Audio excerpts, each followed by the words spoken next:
Assalamualaikum warahmatullahi wabarakatuh.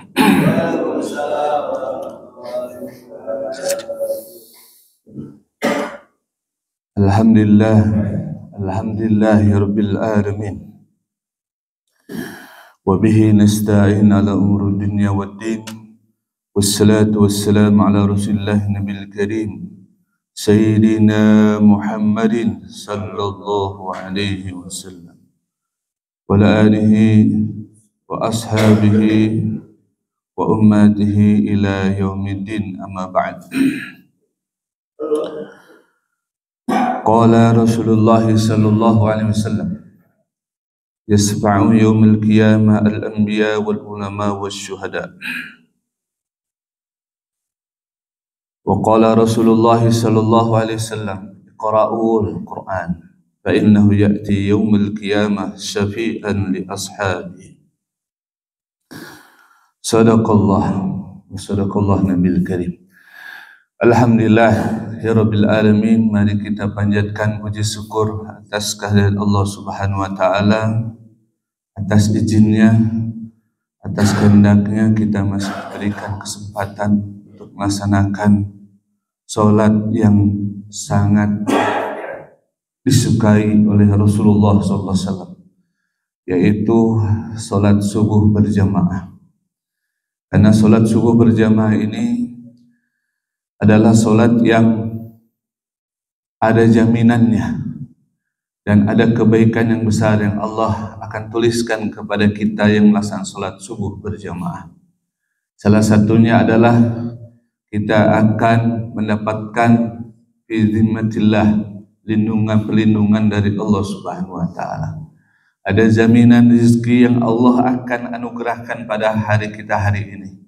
Kesehatan kita, keselamatan kita, dan berbagai nikmat insyaallah Allah jamin manakala kita melaksanakan salat subuh berjamaah. Semoga Allah anugerahkan demikian. Amin. Bukan itu saja, kita dikasih satu nikmat ketika salat subuh berjamaah, maka Allah kita melaksanakan ibadah itu semalam suntuk, menandakan bahwa kita itu adalah orang-orang yang sedang berjuang beribadah di jalan Allah Subhanahu wa Ta'ala. Yang ketiga, kita juga adalah termasuk nikmat. Orang yang diberikan nikmat oleh Allah ternyata adalah kita tidak dikuasai mudah oleh syaitan. Karena ketika manakala kita bangun dari tidur kita melaksanakan salat subuh, maka semua kita telah melepaskan 3 ikatan di punuk kita ini oleh syaitan, ya, sehingga kita terbebaskan dari gangguan setan pada hari ini insyaallah.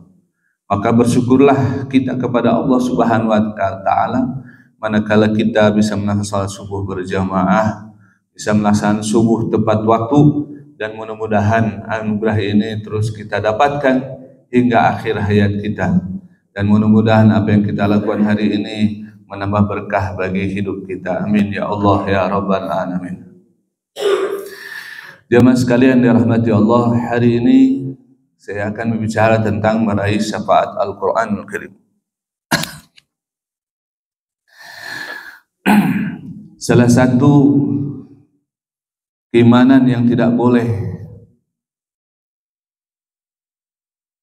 redam, tidak boleh hilang dalam tubuh orang beriman itu adalah keimanan kepada kitab Allah, keimanan kepada Al-Quran, karena Al-Quran ini adalah merupakan firman Allah Subhanahu wa Ta'ala, dan dia adalah pembincangannya, kata Nabi, adalah fil awwali wal akhirin, bahwa berbincang tentang masalah yang dulu dan masalah yang akan datang. Maka Nabi sallallahu alaihi wasallam menyarankan kita untuk senantiasa berusaha sekuat tenaga, segenap tenaga yang kita miliki untuk kebersamaan kita dengan firman Allah, yaitu Al-Quran Karim. Hal ini kita bisa lihat ketika Al-Quranul Karim itu disebut Al-Quran, itu bukan sesuatu yang tidak memiliki makna. Al-Quran ini ternyata memiliki makna yang sangat besar. Salah satu dari kata Al-Quran dari kata Qura'ah. Qura'ah itu artinya membaca. tambah nun, ada yang mengatakan ini adalah masdarnya, ada yang mengatakan ini ada sifat mubalaghahnya. Kalau masdar itu kata benda, berarti cukup itu adalah bacaan. Tetapi kalau dia sifat mubalaghah, berarti nunnya itu alif, nun menandakan bahwa Al-Quran ini harus sering dibaca, harus sering kita jadikan bacaan, harus sering kita jadikan panduan, harus kita sering jadikan wiridan, harus kita sering dijadikan solusi di dalam permasalahan-permasalahan hidup kita. Jamaah sekalian yang dirahmati Allah Subhanahu wa taala. Betapa pentingnya hal ini, sesuatu yang urgen. Nabi sallallahu alaihi wasallam itu senantiasa meminta kepada sahabat untuk menghapuskan setiap kalimat yang diucapkan oleh Rasulullah SAW dalam bentuk hadis Nabi Muhammad SAW. Ketika Nabi SAW bersabda, ada sahabat yang menulis, kemudian Rasulullah mengatakan, imsah, hapus apa yang aku ucapkan. Tapi ketika Al-Quranul Karim itu disampaikan oleh baginda Nabi SAW, maka sahabat yang punya kemampuan untuk menulis, yaitu satu-satunya Zaid bin Sabit, itu dituliskan oleh Sayyidina Zaid bin Sabit. Dan ini bukti bahwa Al-Quran ini adalah sesuatu yang sangat penting. Dan ini tidak boleh kita bahasanya anggap sesuatu yang remeh, sesuatu yang dianggap tidak direndahkan dan sebagainya. Kenapa? Karena ketika kita menahak Quran, maka kata Nabi dalam satu kitab Ihyaumuddin, Imam Al-Ghazali mengutip bahwa barang siapa yang merendahkan Quran, maka dia Allah akan rendahkan diri dia. Kenapa? Karena dia adalah kalam yang paling terbaik yang Allah ciptakan.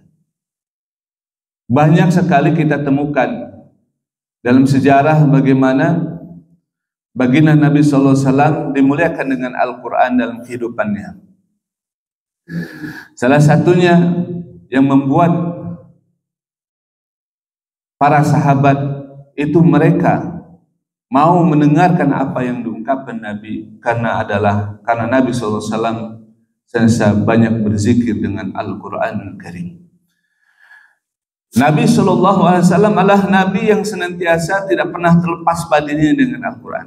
Mulai dari dia duduk, mulai dia berjalan, mulai dia sampai dia tidur, itu Nabi sallallahu alaihi wasallam berbaring pun dia tidak pernah melepaskan diri dengan Al-Quran.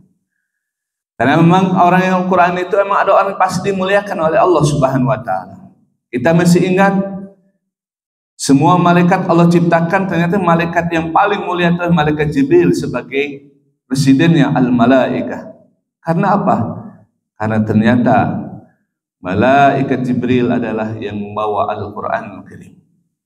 Dan kita tahu Allah menciptakan Nabi Muhammad sallallahu alaihi wasallam, melahirkan Nabi Muhammad sallallahu alaihi wasallam, artinya menghidupkan Nabi Muhammad sallallahu alaihi wasallam di muka bumi ini.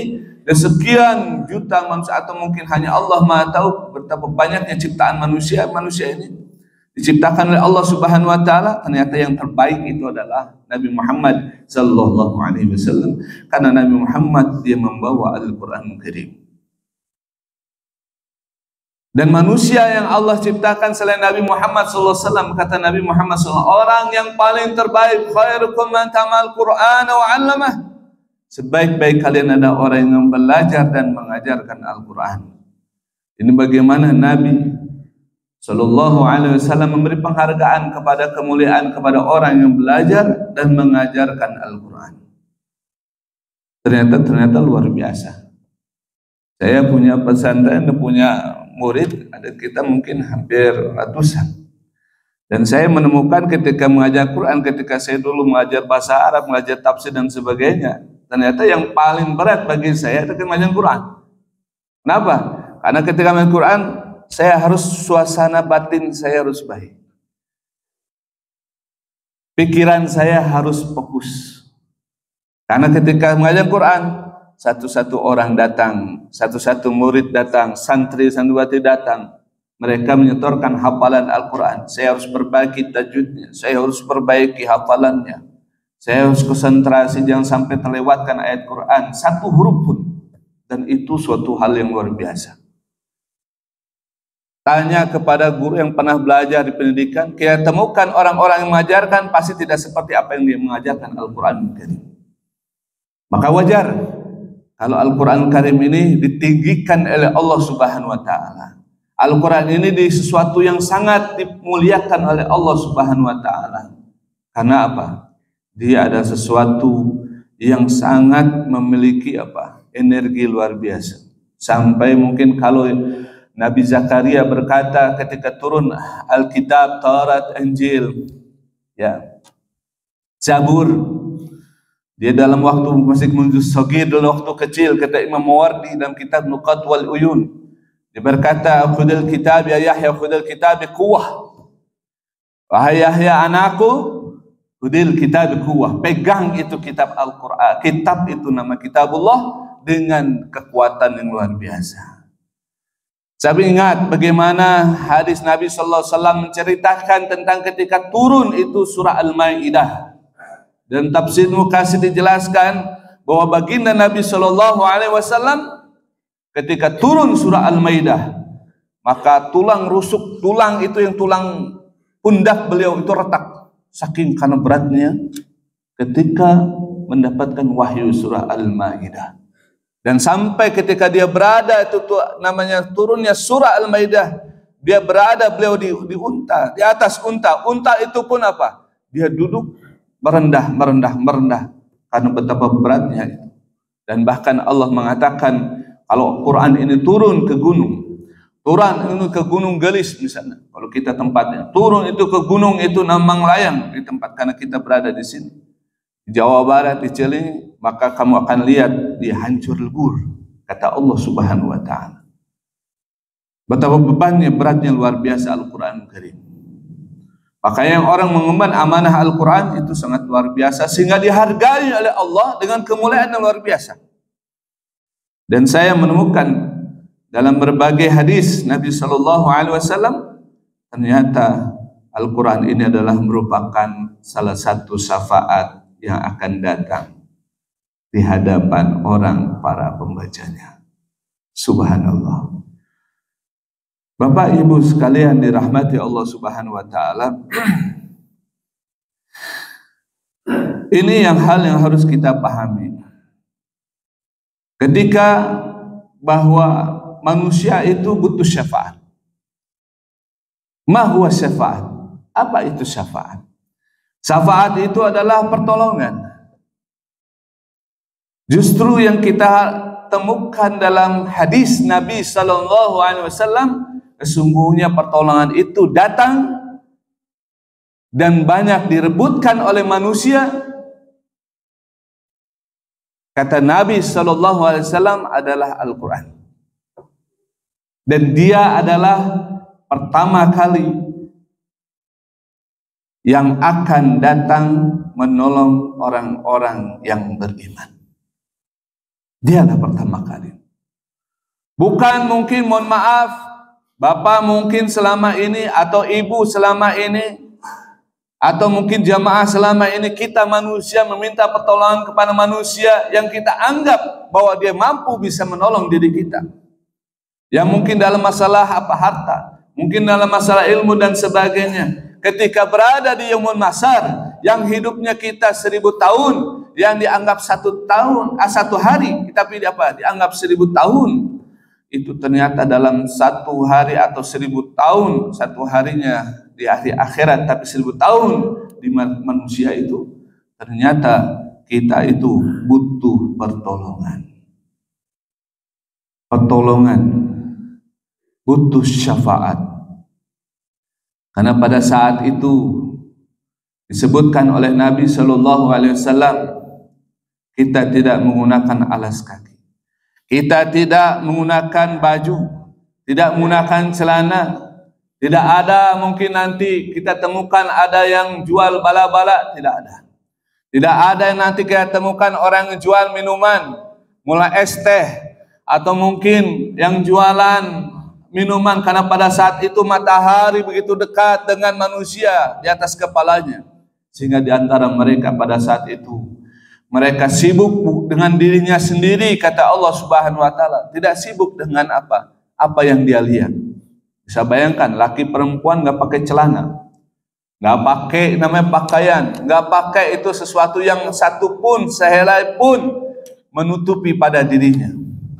Kita bisa bayangkan situasi Yaumul Mahsyar itu dahsyat luar biasa. Waktu di mana kita itu kedua yang paling minim sekali waktunya itu, selain kita dunia cuma hanya sekedar saja kita waktu dunia sama sebentar. Ada yang paling lama 100 tahun mungkin sekarang. Tapi kalau nanti di Yaumul Mahsyar kita 1000 tahun semuanya. Tapi bagi kita yang beriman, bila kita beriman, benar-benar beriman kepada Allah Subhanahu wa taala, maka kata Nabi, seolah kita cuma hanya sholat satu waktu saja ketika berada di Yaumul Mahsyar. Tapi syarat itu sepenuhi. Nah, jamaah sekalian dirahmati Allah Subhanahu wa taala, maka disebutkan pada saat kita berada di hadapan Allah yaqumun nasu lirabbil alamin, maka pada saat itu semua sibuk dengan dirinya masing-masing. Yatadakkur insanu masa, semua ingat yang dulu mungkin kita lupa, waktu kecil atau waktu balik, waktu remaja atau dewasa, atau ketika kita sudah orang tua, atau kita ketika lansia, kita melakukan maksiat, kita lupa dengan apa yang kita lakukan, yang namanya kemaksiatan, keburukan. Namun nanti di akhirat kelak, kita itu semua ingat dengan apa yang kita lakukan. Yatadakkur insanu masa. Jadi kita ingat dengan apa yang telah kita lakukan. Hari ini apa yang kita lakukan, kita ingat. Hari ini kita lakukan tempat sepi, tempat keramaian. Apa yang kita lakukan teringat semua. Masya Allah, luar biasa. Diingat apa yang telah kita lakukan, dan di saat itulah kondisi di mana manusia itu dalam berkecamuk luar biasa. Hati itu mulai goncang. Hati itu sangat takut kepada Allah, musfikina. Mereka takut kepada Allah. Dan manusia pada saat itu takut, sehingga dia tidak memperhatikan orang lain di sekelilingnya. Yang diperhatikan hanya dirinya saja. Maka datanglah yasfi'ani la'bidihi yaumul qiyamah. Kata Nabi SAW, datanglah itu pada hari kiamat dua. Itu yang pertama kali memberi syafaat. Apa itu? Asyam wal Quran, puasa dan Al-Quran. Kalau asyam itu adalah hanya sekedar dia bahasanya dia tuh membantu, memberikan pertolongan, memberi syafaat bagi pelakunya yang sering berpuasa. Ya, berpuasa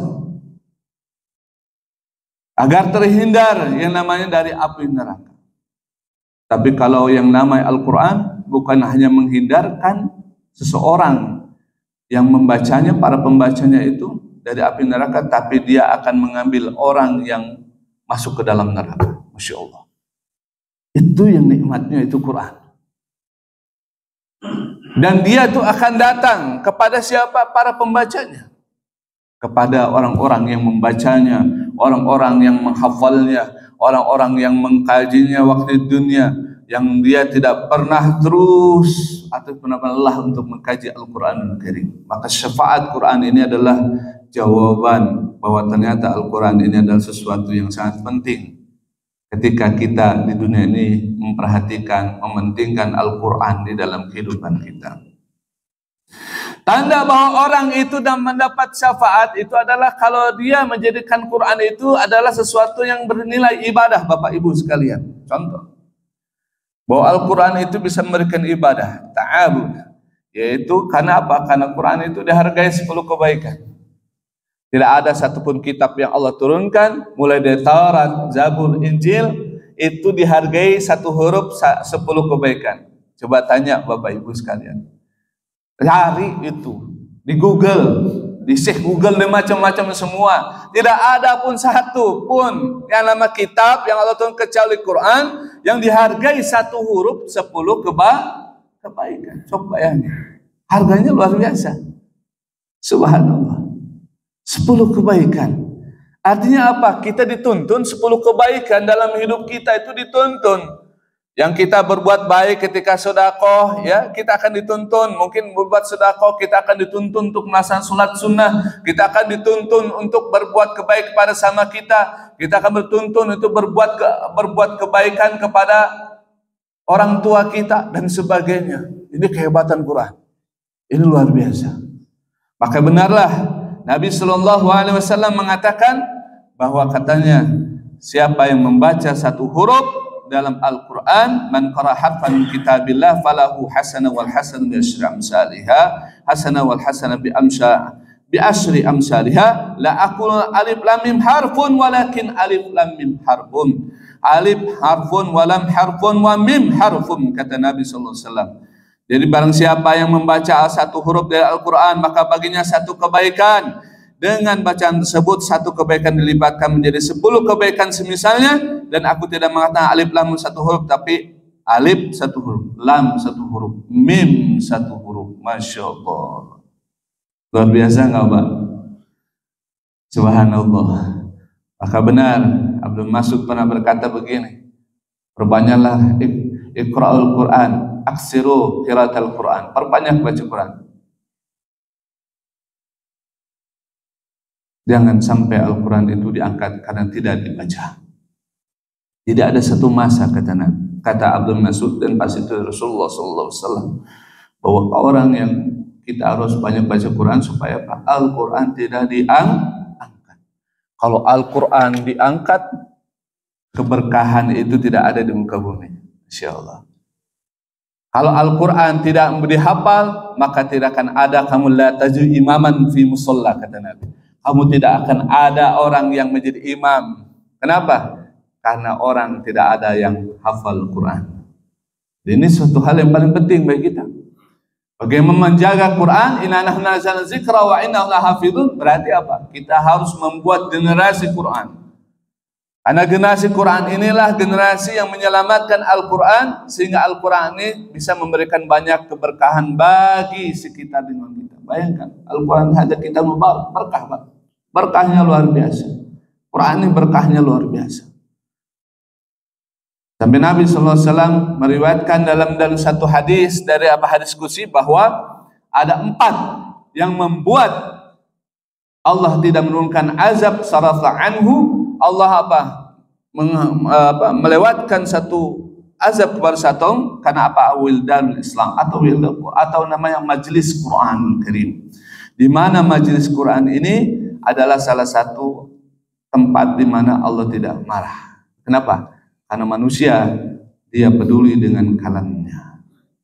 Saya bayangkan Pak, Ibu, Bapak, Ibu bicara ke anak.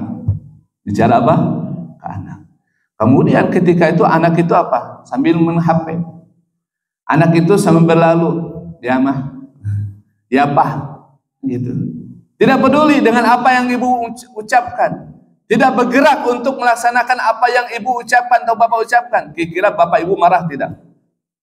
Saya nanya, marah tidak? Oh marah.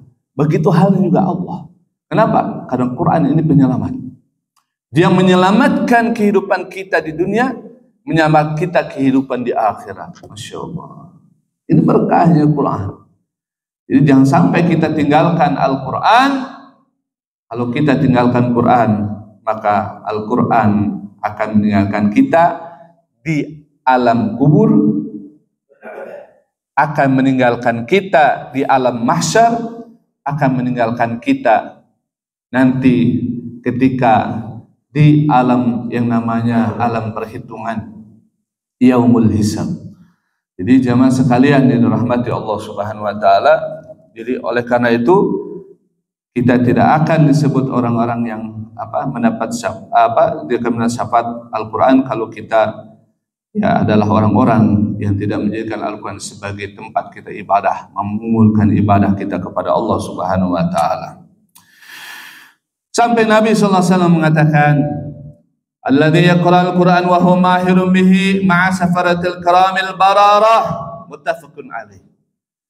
Orang yang membaca Quran dia mahir baca Quran. Baca Quran mahir, tajwidnya bagus, ya, dia hafalannya bagus, ya, dia pemahamannya bagus tafsirnya.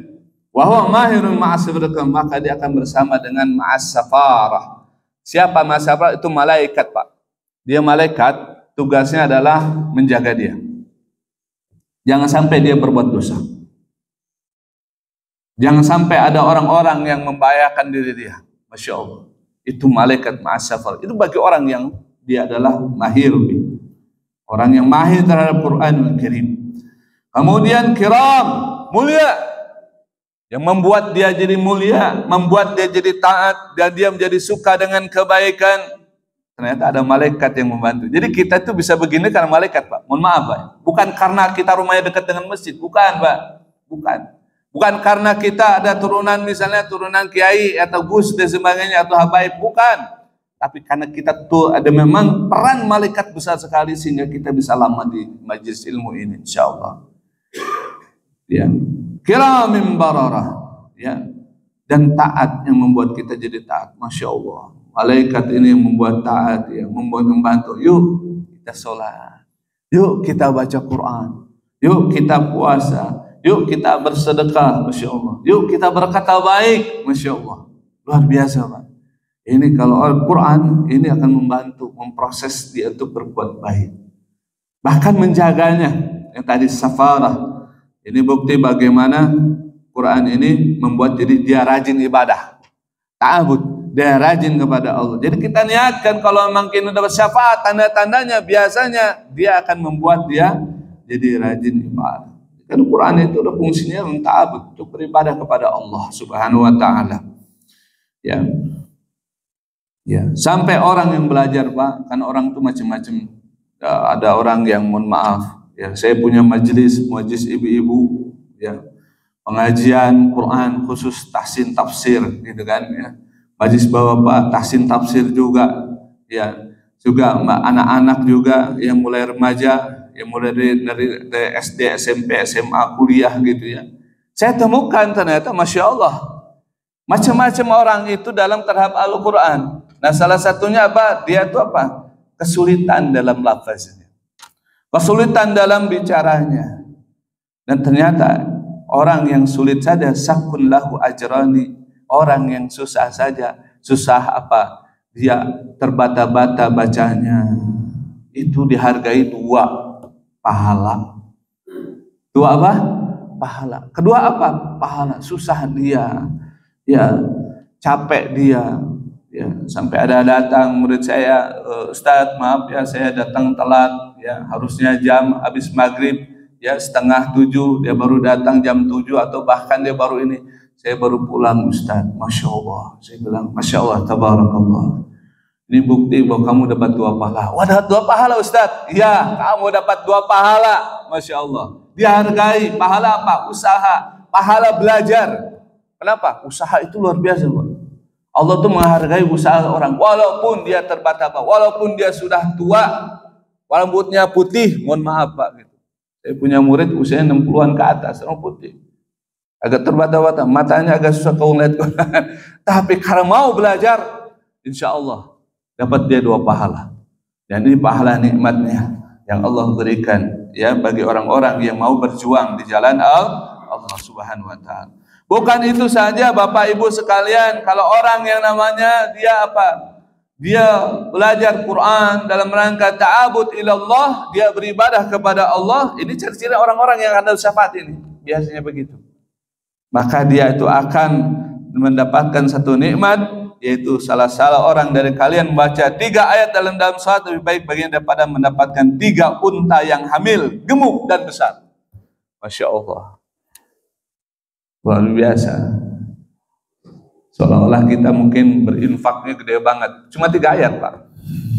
Cuma 3 ayat. Tapi infaknya seolah kita itu bersedekah sampai 3 itu yang namanya unta yang besar. Itu luar biasa. Itu satu nikmat yang Allah anugerahkan.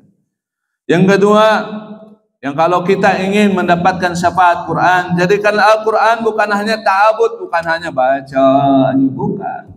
Masih ingat nggak, Pak? Ada kisah nyata di Amerika itu banyak yang masuk Islam setiap harinya, puluhan bahkan ada ratusan orang masuk Islam. Karena apa? Genosida Israel di Gaza itu ternyata mereka semakin percaya bahwa agama Islam itu agama yang benar. Sampai yang tatoan, sampai yang antingan, yang tatonya di muka, di wajah dan sebagainya. Perempuan datang, dia cerita, dia bawa Quran.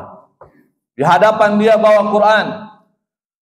Orang bertanya, wawancara, "Bu, kenapa ibu bawa Quran?" Dengan nangis dia berkata, "Aku teringat dengan temanku." Kenapa teman ibu? Karena teman saya ini ketika dia mempelajari Quran, dia membaca Quran, dia berubah menjadi orang yang baik sekali kepada saya.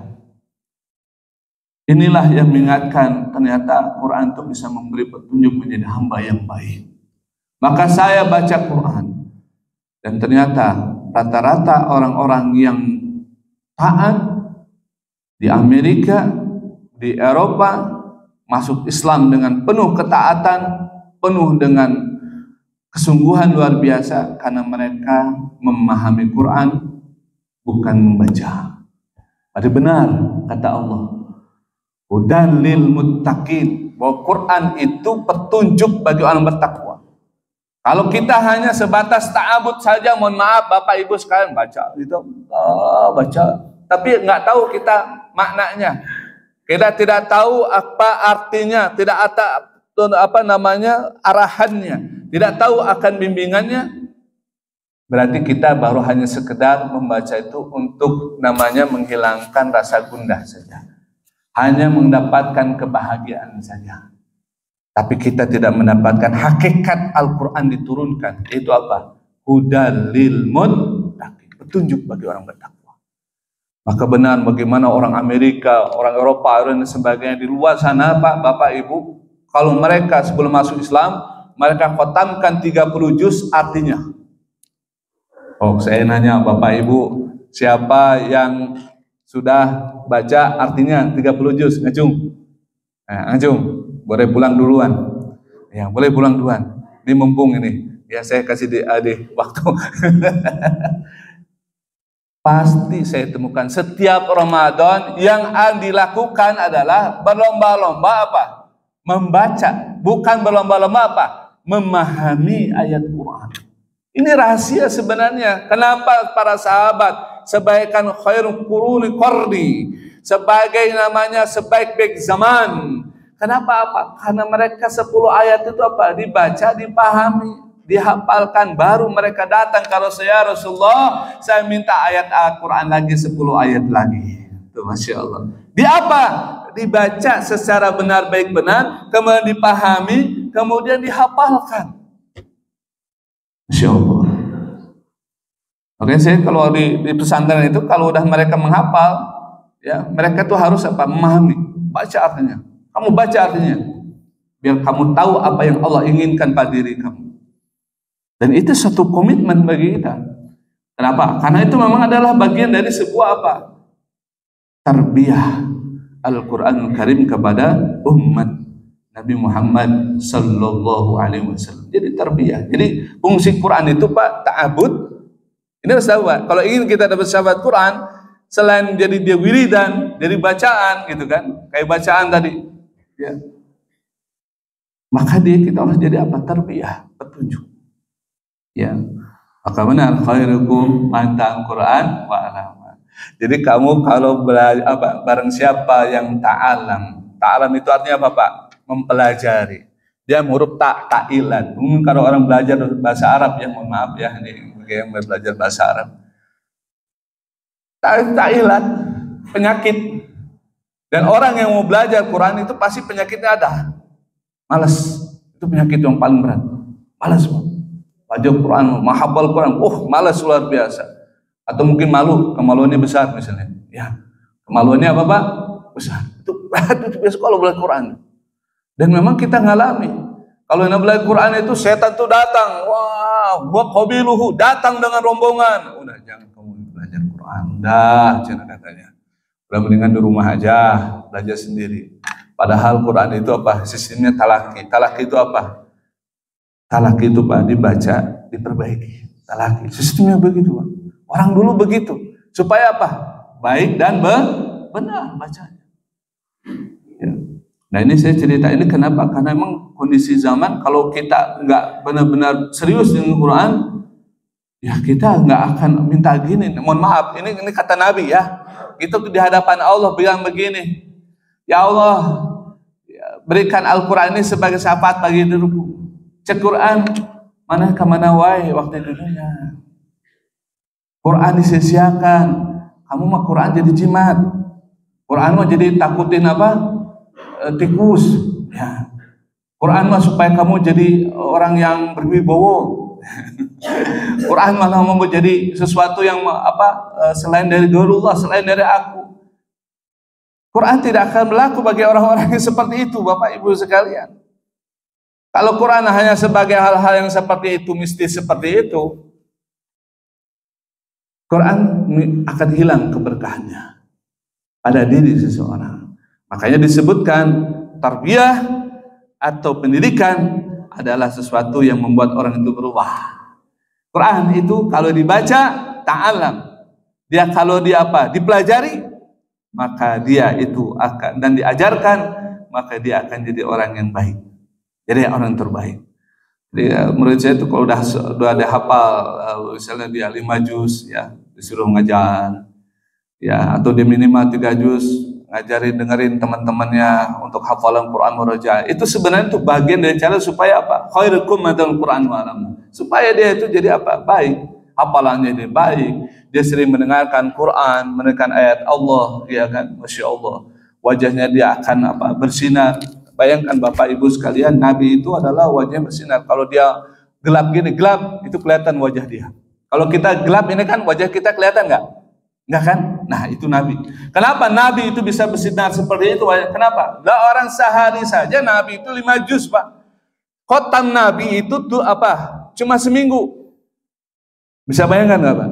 Nabi SAW kenapa wajahnya bersinar? Kenapa? Pancaran nur. Salah satu nama Al-Quran namanya apa?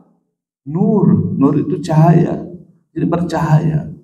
Dan Quran itu nanti di akhirat itu dia akan datang menolong kita. Dan bukan hanya sekedar menolong, dia menuntun bertemu dengan Rasulullah Sallallahu Alaihi Wasallam di yaumul mahsyar nanti. Di bawah tangan nih Pak, mohon maaf, ini bersinar Pak. Bapak tahu bersinar kenapa? Tangan ini nanti karena wudu. Kedua, karena kita sering tilawah Quran, membaca Quran. Wajah itu akan bersinar karena wudu dan karena kita sering membaca Al-Quran. Ustaz, aduh saya ini sibuk. Sesibuk-sibuknya kata Nabi, man saghala Quran. Barang siapa sibuk dengan Quran, maka dia itu apa yang dia minta, insya Allah akan diberikan. Dia akan didahulukan oleh Allah ketimbang orang yang minta-minta. Masya Allah, ini sibuk dengan Quran. Ya, mumpung kita masih hidup Pak, mumpung masih hidup, mumpung kita masih sehat Pak. Mumpung anak-anak masih muda, kalau udah tua, mohon maaf nih Pak ya, kalau udah tua pasti terbatas. Mumpung Bapak masih pensiun di dunia, kalau udah pensiun di akhirat kan beda lagi. Mumpung. Ya, coba tarbiyah, jadi pendidikan, ya, jadi petunjuk, ya. Kenapa? Sebagaimana disebutkan oleh Nabi Shallallahu Alaihi Wasallam, khairukum man ta'allama al-Quran wa 'allama. Dan barang siapa majtama qaum baitillah, masya Allah, barang siapa dia itu duduk ya seperti Bapak ini sini ya, berkumpul Bapak Ibu sekalian di salah satu rumah Allah, mereka membaca ayat Allah tadi mau dibacakan oleh salah satu ustaz, kemudian watadarasu bainahum, mereka itu saling mengkaji di antara mereka. Masya Allah, kita hari ini mengkaji ila nazaz alimus sakinah, turun itu malaikat sakinah turun, malaikat ketenangan, kebahagiaan. Saya nanya Bapak Ibu, bahagia enggak datang ke sini? Bahagia enggak? Saking bahagianya kita tidur. Itu saking bahagianya. Saking bahagianya. Ya, saking nikmatnya, ya. Ibu tertidur. Ya, itu bahagianya. Itu Allah turunkan sakinah kepada Bapak Ibu sekalian. Wa ghatir rahmah, dipelipi rahmat oleh Allah Subhanahu wa taala, diaminkan setiap apa yang kita minta dalam hati maupun dalam mulut kita. Ya Allah, ya Rabb, saya enggak punya uang, ya Allah berikan dia uang dengan caranya. Yang kita ada punya masalah dengan keluarga, ya Allah satukan dalam istri suami istri supaya apa? Tidak berlama-lama melakukan apa? Namanya pertikaian. Ya Allah saya punya anak susah sholat, ya Allah berikan dia supaya anaknya jadi ahli sholat. Masya Allah. Jadi kalau kita itu majlis ini Pak, mohon maaf Pak, ini banyak yang doain, malaikat yang doain. Dan doa malaikat mustajab apa tidak? Mustajab itu malaikat itu kalau doa. Amin, amin, amin. Ya, ya. Kenapa? Karena ini penting kita harus pahami. Dan ini ternyata apa? Kajian demi kajian majlis nasi ilmu ternyata apa? Dia itu harus disertai Al-Quranul Karim agar jadikan apa? Tarbiyah. Jadi yang namanya apa? Tarbiyah. Tahu tarbiyah apa Pak? Pendidikan bagi mereka, petunjuk. Bukan itu saja, Bapak Ibu sekalian, kalau orang yang namanya rajin baca Quran, itu orang yang apa harus kita apa? Iri kepada mereka. Karena orang iri itu kan kata Nabi itu kan boleh cuma hanya 3. Apa 3? Yang pertama apa? Rajulun atahul Quran bahwa yaqumu min anal lail wa anan nahar, kata Nabi sallallahu alaihi wasallam. Kita tuh iri, Pak. Kan iri itu kan dengki itu kan nggak boleh ya. Kalau iri yang dimaksud Nabi ini adalah hasad, itu adalah al-ghibthah. Kita ingin seperti dia. Ah gimana ya, bacaan Qurannya bagus, senang banget saya deh. Mau seperti dia. Wah dia hafalannya banyak, aku ingin seperti dia. Wah dia tuh kok pemahamannya bagus, kurang ingin seperti dia. Nah itu boleh, iri yang semangat buat dia. Kalau hasad, dengki, iri yang mau buat, oh mudah-mudahan dia menjadi imam. Mudah-mudahan dia udah tua lah, nggak pantas jadi imam gitu. Padahal dia ahli Quran. Gitu. Nah, iri dengki itu nggak boleh. Iri yang dalam dengki dalam arti yang negatif, yang membuat orang rusak, terzalimi itu tidak boleh. Karena apa? Kata Nabi Sallallahu Alaihi Wasallam, kalau iri yang seperti itu bisa akan menghapus iman. Jadi itu akan menghilangkan keimanan pada seseorang. Ya, sampahkan kebaikan dia akan hilang, kata Nabi Shallallahu Alaihi Wasallam. Kebaikan akan hilang kalau dia irinya untuk apa? Yang negatif. Tapi kalau iri yang diinginkan oleh Nabi Shallallahu Alaihi Wasallam itu adalah tarbiyah yang diinginkan dengan hadirnya Quran ini, dia jadi iri kepada kebaikan. Tadi orang yang rajulun yang rajin baca Quran, kemudian ada orang yang yunfiqu anal laili wa anan nahar, dia rajin ya berinfak, itu kita iri. Kalau ada orang ini, ada misalnya Bapak Ibu kita butuh masjid ini supaya naik jabatannya, naik tingkatnya gitu ya. Maka Bapak Ibu sekalian bagi yang mau punya harta lebih dan sebagainya, oh ya saya mau katanya. Itu boleh kita iri. Wah itu udah tahu itu tuh orang itu mah, rumahnya juga kayak itu, gitu beda bahasanya kan. Kita akan temukan, wah tapi dia rajin mah, habis sholat subuh dia pasti apa? Berinfak. Oh kalau dia setiap hari kelihatan dia berinfak, wah kayaknya gimana ya rahasianya supaya seperti dia. Kita ikutin. Nah kok iri yang seperti itu, kalau ada orang rajin ya berinfak, rajin bersedekah, kita kudu iri Bapak Ibu sekalian, iri gitu. Ya, kenapa? Karena 2 itu adalah merupakan amalan yang bisa memberikan syafaat pada dia pada hari di dunia, pertolongan di dunia, kemudian juga di akhirat insyaallah dia tolong, bahkan di alam kubur dia ditolong disebabkan karena perbuatan amal soleh dia itu. Tarbiyah itu jadi tarbiyah. Jadi apa? Tarbiyah. Nah, sampai Nabi SAW juga kalau kita ingin mau benar-benar mendapat syafaat Quranul Karim, man qara'al Quran wastadharahu wa hafadhahu adkhulul jannah wa syafa'a fi asrati min ahli baiti kulluhum qad wajabat lahumun nar. Ya, sungguh Nabi pernah bersabda nih, barang siapa yang membaca Quran kemudian dia menampakkannya, bacaan Qurannya ditampakkan, bukan untuk riya, bukan riya, mohon maaf yang namanya ibu riya ya. Saya ingin sampaikan, bukan maksudnya adalah menampakkan itu untuk riya, bukan. Tapi apa? Mengetahui bahwa baca Qurannya seperti apa yang diajarkan Rasulullah SAW dengan tajwidnya. Kemudian dia menghafalnya, maka Allah akan masukkan ke dalam surga dan memberi syafaat. Mohon maaf, ini kalau Bapak Ibu punya anak yang hafal Quran, ini kelebihannya adalah dia akan mensyafaat 10 penghuni rumahnya. Jadi keluarganya, kerabatnya dapat syafaat dari dia. Ya, sekaligus melindungi mereka dari neraka. Masya Allah, Bapak Ibu sekalian. Ketika nanti dia masa panas teriknya luar biasa, orang cari syafaat dari Nabi Adam sampai Nabi Muhammad SAW. Tapi ada keluarga kita yang ahli Quran, yang hafal Quran, dia datang sini, aku bantu. Kenapa? Karena orang yang hafal Quran surah Al-Baqarah, Al-Imran, saya kasih tahu surah apa? Al-Baqarah, Al-Imran, maka dia akan datang dalam bentuk awan, ya, dan awan itu akan menaungi dia, ya, sampai selesai pengadilan. Sampai kata Nabi, sampai selesai pengadilan manusia, yaqdinan nas, sampai ke namanya apa? Pengadilan itu yaqdinan nas, sampai selesai itu namanya apa? Pengadilan manusia itu apa? Itu namanya apa? Apa yang namanya Al-Baqarah, Al-Imran akan apa? Akan menaungi dia, masya Allah, dengan awan yang hitam, masya Allah, luar biasa. Tidak ketika panas luar biasa, sehingga apa? Dia bisa membantu keluarganya, ayahnya, ibunya yang tidak hafal Quran, saudaranya, kerabatnya, teman-temannya. Sini, kita sini aja, nggak kepanasan di sini mah. Kenapa? Boleh. Kenapa? Karena ada haknya dari orang yang hafal Quran adalah seperti itu. Dia memberi syafaat. Jadi yang bukan memberi syafaat bukan bos kita, Pak. Bukan.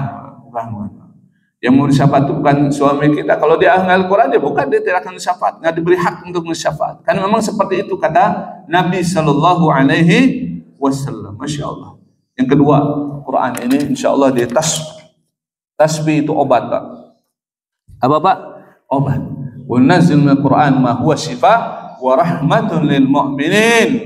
Jadi Quran itu adalah sebagai apa? Penyembuh bagi penyakit yang ada dalam dada.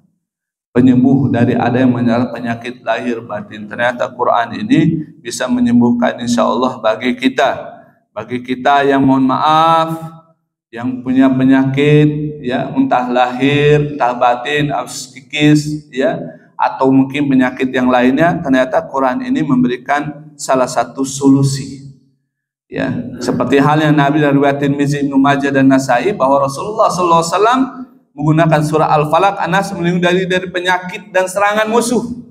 Masya Allah. Dan dalam riwayat Sahih Ad-Qurdi bahwa seorang itu terkena serangan ular dengan membaca Alhamdulillahirabbil alamin Al-Fatihah 7 kali. Masya Allah. Ditiup atau diludahin. Nah, seperti itu. Berkahnya Quran. Ya, tinggal keyakinan itu yang harus ada. Ya. Dan kita harus tahu Al-Quran obat. Ustaz, kalau itu Quran itu kan ayat ruqyah. Kalau saya minta di ruqyah boleh enggak? Kalau tidak ada obat selain itu, medis sudah angkat tangan. Dia sudah mengatakan, wah bapak mah ibu mah nggak ada masalah, nggak ada apa penyakit dan derita oleh ibu. Wah, itu berarti tanda bapak itu non medis, ibu itu non medis. Maka jawabannya adalah di ruqyah. Ruqyah itu artinya dijampi dengan ayat-ayat Quran. Makanya surah dalam Al-Quran, Al-Ikhlas, Al-Falaq, An-Nas itu pakai menggunakan kul, artinya apa? Sering dibaca. Dia itu apa? Di akhir dari surah Al-Quran yang ada. Artinya apa? Dia obat. Sehingga kata Nabi, obat ruqyah adalah surah Al-Falaq dan An-Nas. Kalau Al-Ikhlas berbicara supaya menjadi hamba yang ikhlas, qul huwallahu ahad, menggantungkan hanya kepada Allah. Kalau baca surah Al-Falaq supaya terhindar dari bencana, ya. Bencana apa? Bencana apa alam, ya. Al-Falaq itu artinya musibah, bencana besar. Kemudian kalau An-Nas itu dari apa? Dari namanya masalah dari apa? Bisikan setan dan bisikan manusia. Ini kita luar biasa Bapak Ibu. Jadi tasbih, kalau kita ingin dapat syafaat dari Quran, jadikan Quran jadi sebagai tasbih, obat bagi kita. Kita punya masalah dan hidupnya ke Quran. Ya, lagi ada masalah Ustaz, saya ini aduh ini kenapa kok bisnis saya kok selesai. Baca aja Bapak surah Yasin Al-Waqiah, baca. Yasin mah udah jaminan setiap hajat yang kita habis baca surah Yasin kita doa itu dikabulkan insyaallah. Tapi Ustaz saya sudah beberapa maksudnya sudah 3 hari kok nggak dikabulkan. Bapak coba Yasin bener bacanya, ya. Coba Bapak serius, ya. Misalkan ada orang baca nggak serius, ada nggak Pak? Ada nggak Pak? Ada orang nggak serius. Yasin Al-Qur'ana gimana kalamin musalah. Atau dia habis baca nggak doa ke Allah Subhanahu Wa Taala. Padahal apa? Mamdu ila sama al-ma'dabatullah. itu hidangan yang paling apa? Yang paling besar yang Allah anugerahkan kepada manusia adalah Al-Quran. Ketika kita baca Quran, maka kita langsung berhubungan dengan Allah Subhanahu wa taala. Maka setelah kita berdoa, doanya dikabulkan insyaallah. Amin. Sebenarnya Pak, yakinlah. Masalah bab sekarang di akhir zaman, masalah kita adalah keyakinan. Yang sudah mulai apa? Pudar. Keyakinan kita dengan kalam Allah pudar. Kita yakin. Ya, karena udah begitu sibukkan, begitu cinta pada dunia, sehingga apa? Kita itu apa? Tidak kenal Allah Subhanahu wa taala. Tidak yakin. Ngapain lah. Nah, sama dah gitu kene ya gitu. Tidak ada keyakinan. Padahal apa? Allah sudah menjamin Rasulullah SAW disebut Al-Quran mukjizat. Mukjizat itu sesuatu di luar apa? Di luar nalar kita. Mukjizat itu Pak. Kemampuan di luar apa? Banyak cerita orang-orang dengan Quran ini, tasbih ini bisa selesai. Bisa membantu minimal itu membantu dia apa? Yang tadinya sudah apa? Sudah darurat, bisa jadi apa? Berkurang. Karena kehebatan Quran. Yang terakhir, yang apa Pak? Terakhir. Quran itu tasbih. Jadi syafaat. Jadi Bapak Ibu sekalian, mulailah kita kalau ingin menjadi Quran jadi syafaat, apa yang harus kita lakukan? Maka yang harus kita lakukan adalah pertama adalah banyak membacanya. Surah apa yang sering harus kita akan bacanya? Kata Nabi, yang harus sering kita baca itu adalah yang akan mensyafaat kita di alam kubur dan alam mahsyar. Ada di dunia, kalau di dunia Al-Quran akan memberi syafaat pertolongan kepada kita itu surah Al-Kahfi. Maka kita sering baca surah Al-Kahfi. Tahu nggak kenapa surah Al-Kahfi? Karena Al-Kahfi itu apa? Menghindarkan dari bahaya akhir zaman. Bahaya apa? Akhir zaman. Kemudian kalau kita baca surah Yasin, maka kita akan di dunia ini akan ditolong dengan berbagai masalah-masalah hidup kita dikasih solusi. Kalau kita baca surah Waqiah, kefakiran yang merasa dia fakir, aduh saya miskin, aduh ya Allah, gini. Jadi itu akan hilang. Bahkan kita akan diberikan rezeki tambah disangka-sangka insyaallah. Sebenarnya Allah sebutkan di surah Al-Waqiah, faraitul ma'alladzi, disebutkan bagaimana Allah turunkan itu namanya langit itu dengan air hujan. Artinya apa? Rezeki itu akan terus menerus banyak. Bayangkan Bapak Ibu, kalau namanya Ibu kalau hujan, kenapa kalau hujan itu di zaman Rasulullah pada keluar semua? Tahu tidak kenapa? Karena setiap tetesan itu malaikat apa? Turun. Bisa kebayang malaikat banyak kan kalau lagi hujan? Banyak kan? Pada saat itu maka apa? Disuruh apa? Kita berdoa.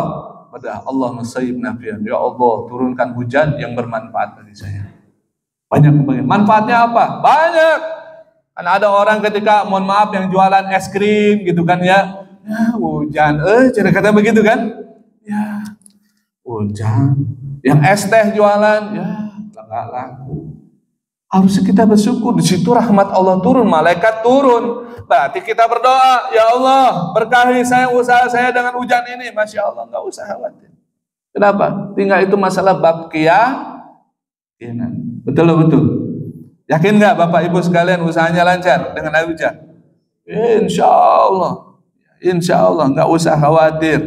Yaitu kalau di alam kubur, Bapak itu harus rajin baca Quran kata Nabi, surah Al-Muluk dan surah As-Sajdah. Saya nanya, Bapak masih yakin nggak sore akan masih hidup? Masih yakin nggak? Saya nanya, besok masih yakin hidup nggak? Masih cerita Mari Sahak, tahu Mari Sahak? Meninggalnya apa? Lagi tidur apa lagi naik mobil? Hah? Bu, meninggalnya Mari Sahak. Ibu kenal Mari Sahak? Kenal? Itu artis kita itu meninggal dalam kondisi apa? Tidur. Suaminya sampai nangis, bahkan sampai apa? Masuk rumah sakit. Karena saking cintanya kepada istrinya, saking kagetnya, kenapa kok lagi tidur meninggal dicabut nyawanya. Memang benar kata Nabi SAW, namanya atidunyam itu adalah akhul maut.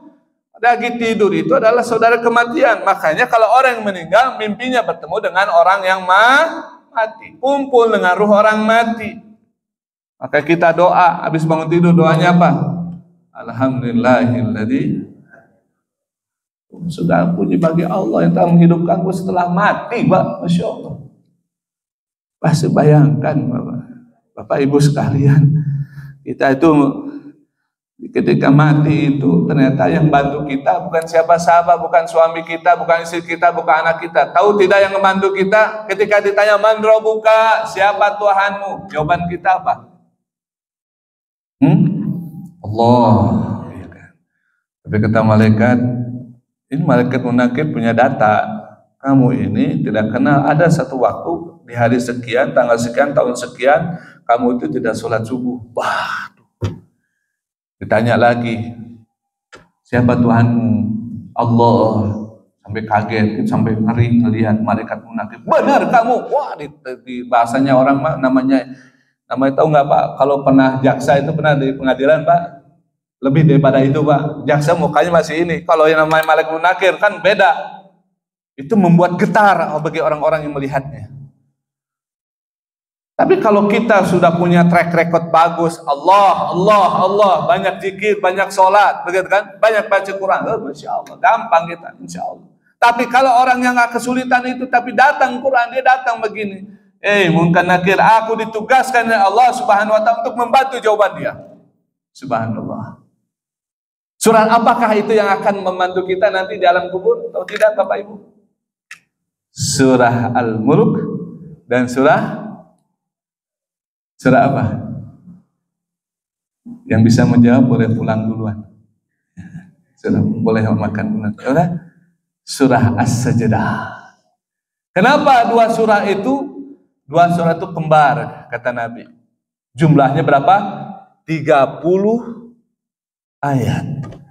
Dan dia nanti akan membantu, membela, kata Nabi, dan berhujah di hadapan malaikat munakir, dan berhujah di hadapan Allah. Aku bersaksi bahwa dia waktu dunia membaca ini dan menghafal surah ini. Bersaksi dia. Walaupun dia ahli maksiat, tapi karena dia terus baca itu, kehilang maksiat itu berkurang, sehingga membuat dia itu ditolong oleh dua surah itu. Bahkan dua surah itu saya baca dalam tafsir Ibnu Mansur itu. Ketika dia dosa itu nanti lewat kontorah, atau kontorah nggak Pak? Kontorah itu jembatan di bawah neraka jahanam, depannya surga, dia datang dan bentuk apa Pak? Sayap. Dua sayap itu yang akan menyelamatkan dia sampai ke dalam surganya Allah Subhanahu Wa Taala. Maka di alam kubur, di alam mahsyar. Kemudian surah Al-Baqarah, Pak. Surah apa? Al-Baqarah dan Ali Imran. Maka kata Nabi disuruh baca bukan surah Al-Kahfi, tapi surah Al-Baqarah di waktu apa Pak? Hari Jumat. Di hari apa? Jumat. Itu dibaca surah Al-Baqarah. Kenapa? Karena nanti di akhirat dia akan menaungi dia tatkala manusia kepanasan. Masya Allah.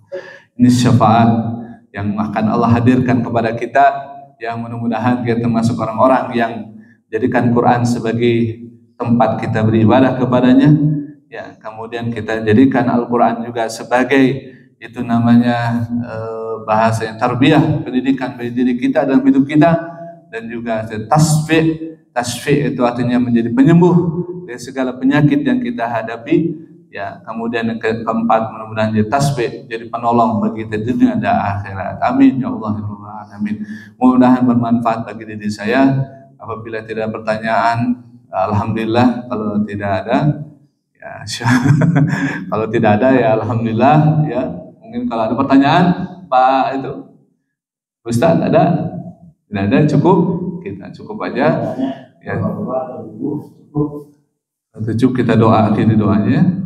Alhamdulillahirrahmanirrahim. Mudah-mudahan ini tergambarkan pada pentingnya syafaat Quran dalam kehidupan kita, dan kita akan jadikan Quran sebagai bacaan hari-hari kita. Apalah kalau bisa kita hafalkan Quran sesuai dengan apa yang kita mampu menghafalnya, dan mudahan kita juga termasuk orang-orang yang selalu mengkaji Al-Quran dalam hidup kita, sehingga kita Quran datang di hadapan kita nanti di yaumul mahsyar dan di alam kubur. Mudah-mudahan kita dapat syafaat Al-Quranul Karim, sehingga kita mendapat syafaat dari Nabi Muhammad SAW dan mendapatkan itu yang namanya apa?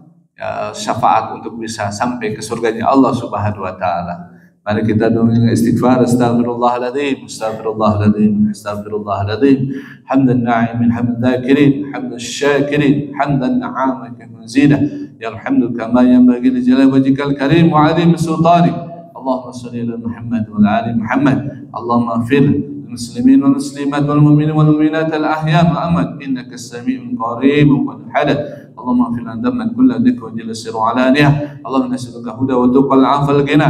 اللهم نسألك سلامة في الدين وعافية في الجسد وزيادة في العلم وبركة في الرزق وتوبة قبل الموت ورحمة عند الموت ورة بعد الموت وسكة الموت مع بعد اللسان. اللهم أعنا ذكرك وشكرك وحسن عبادتك. اللهم أرنا الحق حقا وارزقنا اتباعه والباطل باطلا وارزقنا اجتنابه. اللهم نعوذ بك اليوم من سورة سوء صاحب سوء الجالس من القامة. اللهم نعوذ بك من جهل البلاء وشقاء وسوء القضاء وسمية العادة. اللهم نعوذ بك من زوال نعمتك وتحول يفتك وجاه نقمتك وجميع سخطك. اللهم نعوذ بك من الأحمر والأحسود الأكبر. اللهم نعوذ بك من البرص والجنون وزلمة الأسقار. اللهم نعوذ بك من عذاب جهنم ومن عذاب القبر في النار عذاب النار وفي الغنى بالغرق والحرق وفي دمس الأسقار وفي الزلازل وفي دمس الأسقار وفي الزلازل وفي الأحياء والأموات وفي الدجال. الله ربنا هب لنا أزواجنا وذرياتنا قرة أعين واجعلنا للمتقين إماما يا الله يا رب العالمين.